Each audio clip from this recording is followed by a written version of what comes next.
전 세계에서 유일하게 주토피아 테마존을 보유하고 있는 장소이자 전 세계에서 두 번째로 큰 규모를 가지고 있다는 상하이 디즈니랜드. 스릴 넘치는 어트랙션부터 살아 움직이는 듯한 다양한 캐릭터들이 움직이는 테마파크와 다양한 먹거리까지 너무나 즐길 거리가 많은 장소인데요. 하지만 아무것도 모르고 갔다간 넘쳐나는 인파와 너무 많은 장소 때문에 뭘 어떻게 즐겨야 할지, 뭘 먹어야 할지 우왕좌왕하다가 귀한 시간을 다 날려보낼 수도 있습니다. 그래서 오늘 이 시간에는 티켓 예매부터 꿀팁과 완벽한 동선까지 알차게 준비를 해보았는데요. 바로 함께 만나보시죠.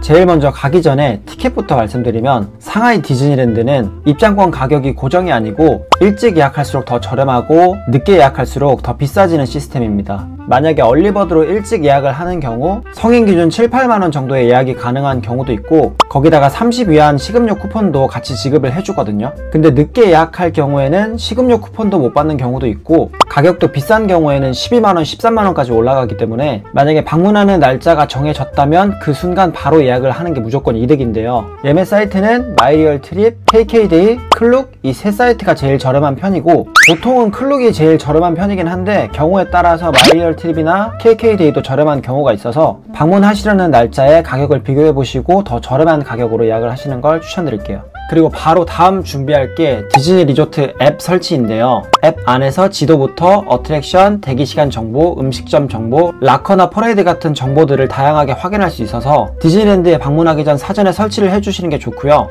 또 디즈니 리조트 앱에서는 DPA도 예약을 할 수 있거든요. 그 DPA는 디즈니 프리미어 액세스의 약자로 디즈니랜드의 어트랙션들을 대기시간 없이 탑승을 할 수 있게 도와주는 제도입니다. 이렇게 여러 개의 세트를 묶어 사면 할인을 해주는 경우도 있지만, 세트로 묶어 사면 굳이 DPA를 안 사도 되는 비인기 어트랙션도 끼워 파는 경우가 많아서 개인적으로 세트 구매보다는 현장에서도 구매가 가능하니까 현장에서 대기시간 상황을 보시고 타고 싶은 어트랙션 한두 개 정도를 구매를 하시는 것을 추천드릴게요. 이게 인기 어트랙션의 경우에는 2~3시간까지 기다려야 되는 경우도 있는 반면에 일반 어트랙션 같은 경우에는 대기시간이 거의 없는 경우도 있거든요. 그래서 그거를 현장 상황 보시고 예약을 하시는 걸 추천드리고, DPA를 예약을 하시려면은 사전에 디즈니 리조트 앱을 가입을 하셔야 되고, 여기에 이제 휴대폰 인증도 필수라서, 그래서 이거를 한국에서 꼭 휴대폰 인증도 미리 하시고 카드 등록까지 하셔서 디즈니랜드에 방문을 하시는 걸 추천드립니다.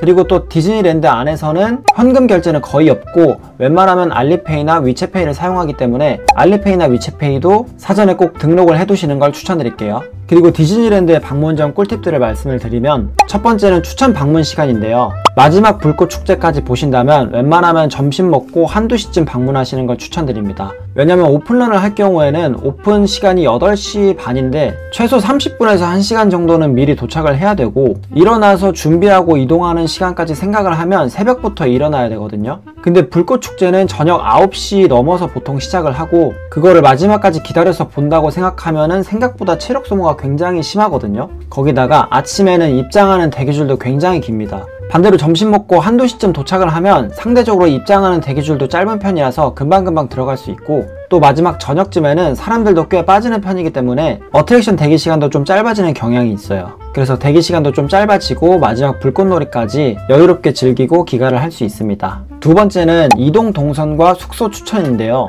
디즈니랜드 위치는 보통 많이들 숙소로 잡으시는 상하이 중심가인 난징동로 기준으로 한 50분 정도 걸리는 위치에 있습니다. 가깝진 않죠. 근데 오히려 푸동공항에서는 한 20분 정도로 짧은 편이거든요. 사실 제일 좋은 루트는 전날 디즈니 호텔에서 숙박을 하면 입장도 1시간 먼저 할 수 있고 거리도 가까워서 좋은데 가격이 예의가 없습니다. 그래서 제가 추천드리는 호텔은 바로 이 조이풀 야드라는 호텔인데요. 가격이 일단 조식 포함인데도 6만원 정도로 저렴하고 객실도 꽤 넓은 편이고 푸동공항이랑도 한 15분 정도로 가깝고 디즈니랜드랑도 20분 정도밖에 걸리지 않는 위치에 위치하고 있어서, 저는 밤 비행기로 오시는 분들은 굳이 시내로 갔다가 또 디즈니랜드로 넘어오지 마시고 가볍게 여기서 1박을 하시고 여기 또 짐 보관도 되거든요. 그래서 디즈니랜드에서 놀고 시내로 이동을 하시는 방법도 추천을 합니다. 반대로 여행 마지막 날 밤에도 여기서 숙박을 하시고 짐 보관하고 디즈니랜드에서 놀고 공항으로 가는 루트도 괜찮아요. 또 공항에서 호텔로 오는 셔틀버스도 있고 호텔에서 디즈니랜드로 왔다 갔다 하는 셔틀버스도 있습니다. 많진 않은데 이거 호텔에 대한 설명을 하나하나 다 하면 디즈니랜드 영상과는 조금 멀어져서 이거는 제가 나중에 호텔 리뷰 영상을 하나 따로 만들겠습니다. 어쨌든 택시를 타고 디즈니랜드로 이동을 하면 입장 게이트까지 한 번에 차가 못 들어가기 때문에 입구 쪽 주차장에 내려서 가야 되는데요. 여기서 어디에 내려야 되는지 헷갈리실 수도 있는데 택시 타고 내릴 때 주소는 상하이 택시 어플인 디디택시 기준으로 여기에 내려주시면 됩니다. 디즈니랜드 도착할 때 그리고 떠날 때 둘 다 이 주소에서 승하차를 하면 되거든요. 그래서 도착을 했다면 바로 앞에 이 에스컬레이터를 타고 위로 올라와서 계속 직진만 하면 입장 게이트를 어렵지 않게 찾을 수 있습니다. 이 주소는 복사하기 편할 수 있게 영상 더보기란에도 제가 적어 놓을게요. 세 번째는 외부 음식 반입과 짐 보관 팁입니다. 상하이 디즈니랜드는 냄새가 심한 음식이 아니라면 기본적인 외부 음식과 음료가 반입이 가능합니다. 그래서 저도 가는 길에 중간에 스타벅스가 있어서 아이스 카페 라떼를 한 잔 사서 마시면서 입장을 했습니다. 상하이 디즈니랜드 안에서는 커피는 팔지만 아이스 커피를 많이 안 파는 곳이 거의 대부분이더라고요. 그래서 만약에 본인이 얼주가시라면 가는 길에 스타벅스에서 커피 한 잔 마시면서 입장하시는 걸 추천드립니다. 그리고 도착을 하면 이렇게 입장 전 짐 검사를 하는데요. 생각보다 반입금지 물품에 대한 규정이 빡세서 삼각대나 셀카봉 같은 것들도 반입이 안 되는 곳들이 많으니 잘 확인하시고 입장하시길 바랍니다.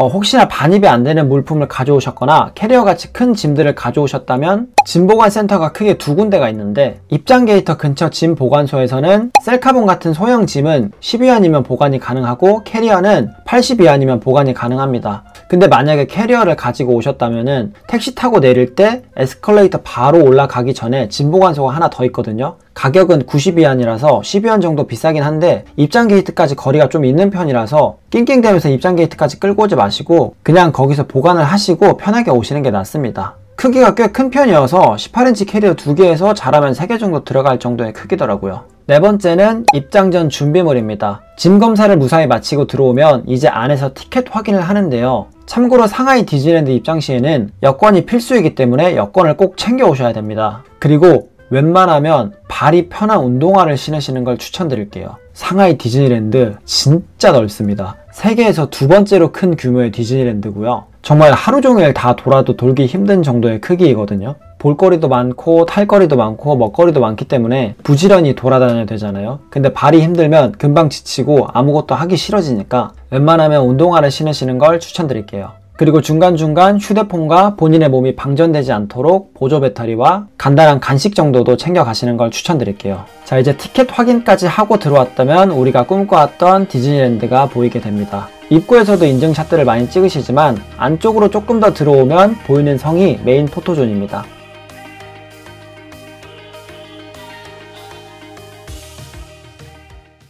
또 포토존 하면 빠질 수 없는 장소, 제일 먼저 상하이 디즈니랜드에서 가장 인기가 많은 장소이자 상하이 디즈니랜드에서만 만나볼 수 있는 장소, 바로 주토피아 테마파크입니다. 시티 오브 주토피아라는 이 장소는 이 장소 하나 때문에 이곳에 방문하는 사람들도 많을 정도로 인기가 많은 장소인데요. 영화 속 주토피아 시티를 비슷하게 표현해서 다양한 주토피아 건물들과 살아 움직이는 캐릭터들, 영화 속 음식들도 만나볼 수 있는 장소입니다. 오픈 초기에는 주토피아 존에 들어가는 것도 줄을 서야 했지만 지금은 줄을 따로 서지 않아도 들어갈 수 있습니다. 다만 그런 만큼 주토피아 존은 사람이 정말 많긴 합니다. 공간 자체도 엄청 넓은 편은 아니라서 다닥다닥 붙어 다녀야 하고 포토존도 굉장히 많지만 그만큼 사람들도 많아서 인기 포토존은 줄을 서야 됩니다. 거기다 닉과 주디아 같은 캐릭터들과 같이 사진을 찍을 수는 있는데 예전에는 그냥 돌아다니면서 사진을 찍어줬었는데 이게 인기가 너무 많아지다 보니까 지금은 따로 포토존을 만들어서 줄을 서서 기다려야 찍을 수 있습니다.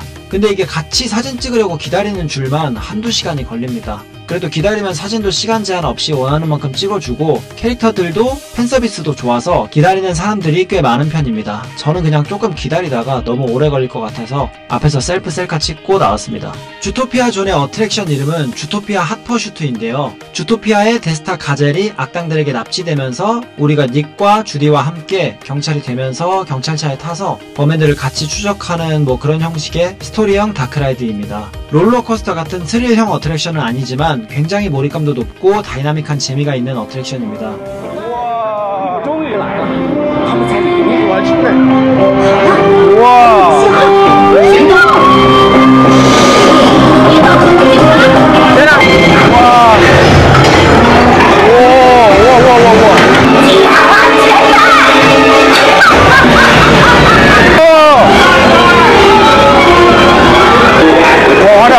노래 부른다.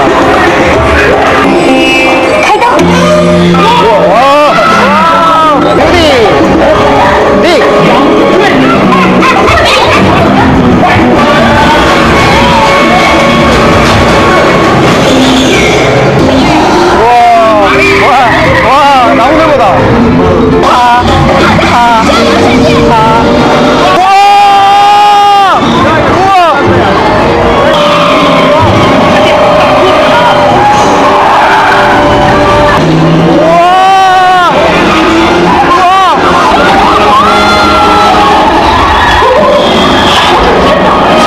만들어진 거야 우리가. 뭐야 이 노래. 나 이 노래 알아.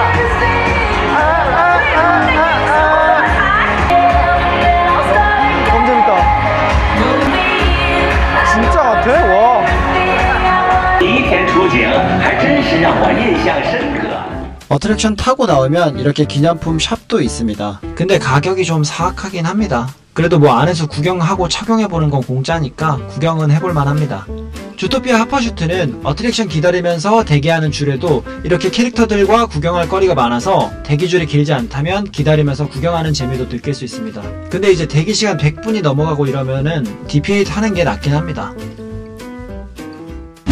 두 번째 어트랙션은 상하이 디즈니랜드에서 가장 스릴 있는 어트랙션인 롤러코스터 트론입니다. 영화 트론의 컴퓨터 속 가상 공간인 그리드를 배경으로 한 트론은 우리가 그리드 안으로 들어가서 라이트 사이클 경주에 참가한다는 설정의 내용의 어트랙션입니다. 탑승자는 블루팀으로 오렌지팀을 추격하는 설정입니다. 입구부터 약간 SF 느낌이 나서 굉장히 이색적인 느낌을 받을 수 있고 탑승 방식이 특이하게 오토바이처럼 된 어트랙션에 올라타서 거의 완전히 엎드린 상태로 탑승을 하는데요. 여기서 카운트다운 후 급발진 속도로 달려서 최고 속도 104km의 속도로 미친듯이 달리는 롤러코스터입니다.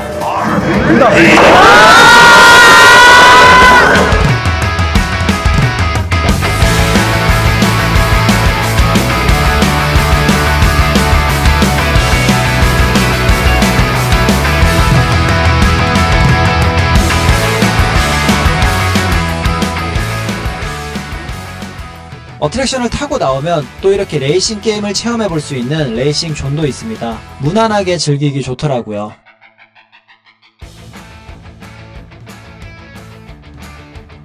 그리고 이런 슈퍼카들도 많이 전시가 되어 있습니다. 아무래도 이 트론 어트랙션이 쉐보레와 합작을 해서 만들어진 어트랙션이다 보니 쉐보레 로고와 자동차들을 많이 구경해볼 수 있습니다.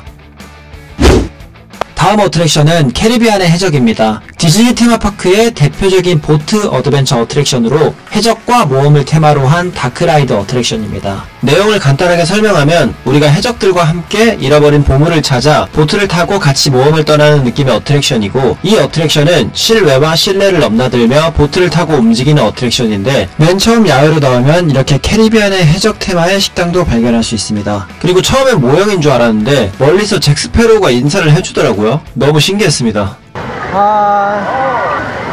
모형인가?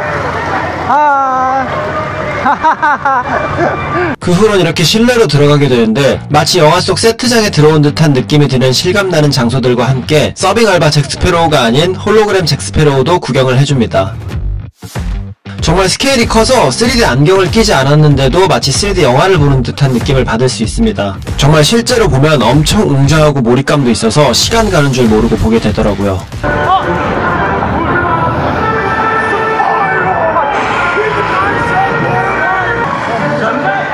미쳤다. 이거다 이거잖아. 와, 보물이다. 꽃가락만 주면 안 돼.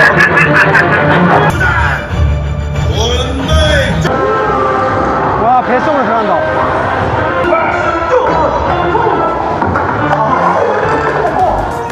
타고 나오면 역시 이렇게 바로 기프트샵이 있습니다. 장사는 정말 잘하는 것 같아요, 디즈니랜드가.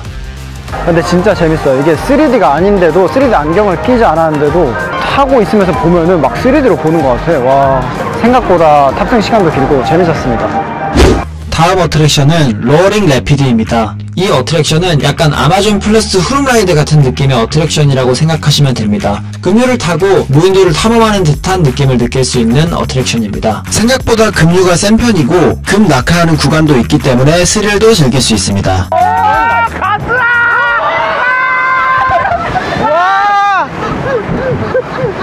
와 재밌다 이거. 가져올게요. 이거 재밌는데 여러분 꼭 마지막에 타세요. 이거는 다 젖어요. 저 지금 옆에 젖었고 신발 젖었고 가방 젖었고 바지 젖었고 다 젖었어. 근데 재밌어요. 이거는 약간 그 에버랜드 아마존이랑 푸름라이드랑 약간 결합된 놀이기구 같아요. 처음에는 그냥 천천히 가는 척 하는데 막 급낙하는 구간도 있고 밤에 타니까 좀 무서운데? 약간 무인도 표류하는 느낌 나요. 이거 타면 정말 신발까지 다 젖기 때문에 우비를 필수로 착용하시는 걸 추천드립니다.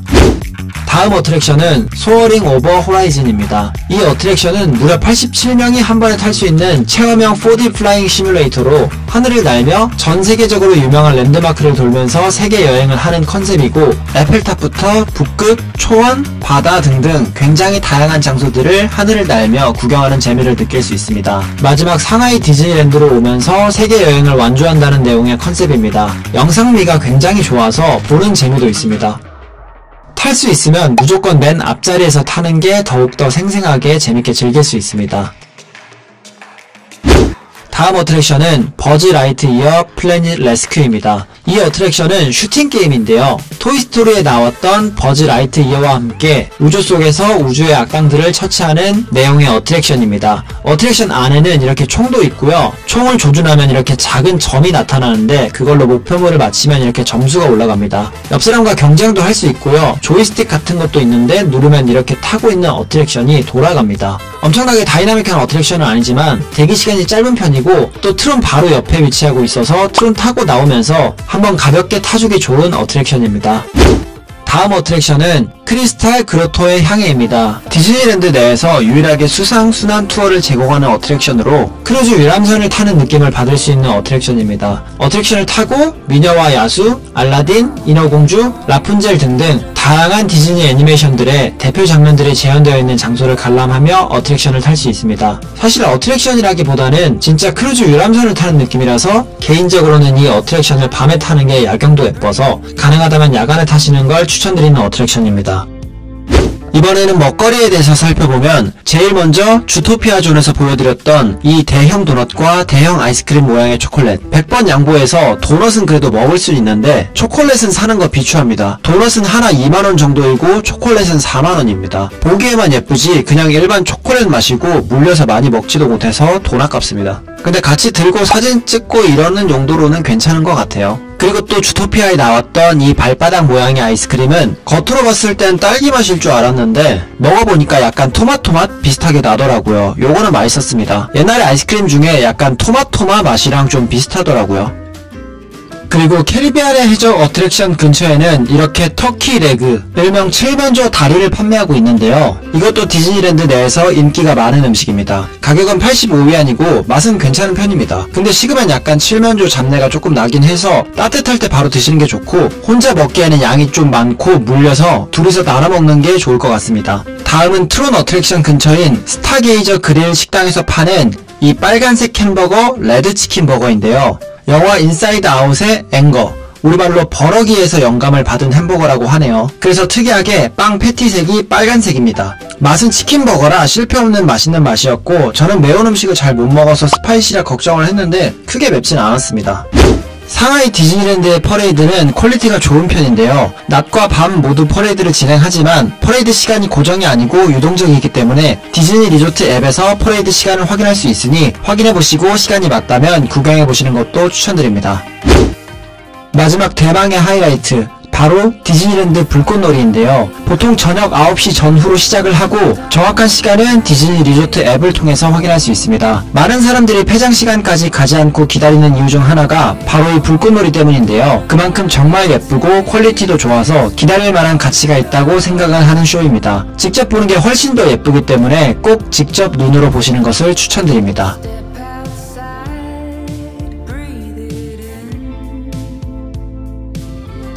이렇게 또 상하이 디즈니랜드에 대해서 알아봤고 처음부터 끝까지 정리를 해서 말씀을 드리면 제일 먼저 티켓은 일찍 예약할수록 저렴하니 날짜가 정해졌다면 무조건 바로 예약을 하시고 디즈니 리조트 앱을 설치 후 입장할 때 여권이 필수이니 잊지 말고 여권 꼭 챙기시고 상하이 디즈니랜드 정말 넓으니 웬만하면 발이 편한 운동화를 신고 입장을 하시는 것을 추천드립니다. 간단한 음식 정도는 반입이 가능하니 초콜릿 같은 간식과 보조 배터리도 챙겨주고 삼각대나 셀카봉 같은 건 반입 금지이니 잘 확인하시고 챙겨오시길 바랍니다. 추천 어트랙션은 이렇게 추천을 드리고 주토피아 하파슈트나 트론 같은 인기 어트랙션은 현장에서 대기 상황 보시고 너무 길다 싶으면 DPA를 구매해서 탑승하시는 걸 추천드립니다. 음식은 레드치킨 버거, 칠면조 다리, 곰발바닥 아이스크림을 추천드리고 대형 도넛이나 대형 아이스크림 모양 초콜릿은 인증샷 찍으실 거 아니면 솔직히 비추합니다. 그리고 본인이 얼주가라면 상하이 디즈니랜드 내에 아이스 커피를 파는 곳이 많이 없으니 입장하시기 전 오는 길에 있는 스타벅스에서 커피 한 잔 사서 마시면서 입장하시는 것도 추천드립니다. 그리고 퍼레이드나 불꽃축제 시작 시간 같은 경우는 디즈니 리조트 앱에서 정확한 시간 확인이 가능하니 앱에서 확인을 하시고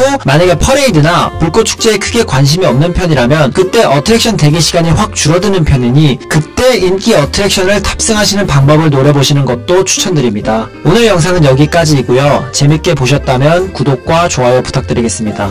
감사합니다.